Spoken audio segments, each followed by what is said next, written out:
આજે વિસાવદર વિધાનસભાની પેટા ચૂંટણીમાં મતદાન યોજાયું છે। મેં મારા બૂથ ઉપર આણંદપુર ગામે મારા મતનો સહી અધિકારનો ઉપયોગ કરેલ છે। વિસાવદર મત વિસ્તારના તમામ નાગરિક ભાઈઓ, ખેડૂત ભાઈઓ તથા બહેનોને અમે પહેલેથી જ અપીલ કરી છે કે આપણો એજન્ડા છે કે 800 દિવસની અંદર 1000 કરોડ રૂપિયાના વિકાસના કામો અહીંયા પ્રસ્થાપિત થાય અને આપણા મત વિસ્તારને વિકાસની રાજનીતિ સાથે જોડીએ।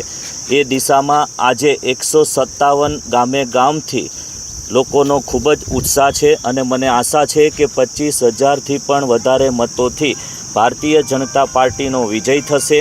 નકારાત્મક રાજનીતિ કરનારાઓને વિસાવદરના મતદાર ભાઈઓ સબક શીખવાડશે અને અમારો મત વિસ્તાર એ શાંતિપ્રિય અને ખેતી કરી અને મહેનત કરી અને કરનારા અમારા મત વિસ્તારના ભાઈઓ બહેનોમાં અમારા વિસ્તારમાં કોઈ અશાંતિ ન ફેલાવે બહારથી આવીને એના માટેના મત આપી અને ભારતીય જનતા પાર્ટીનો જ્વલંત વિજય થવાનો છે।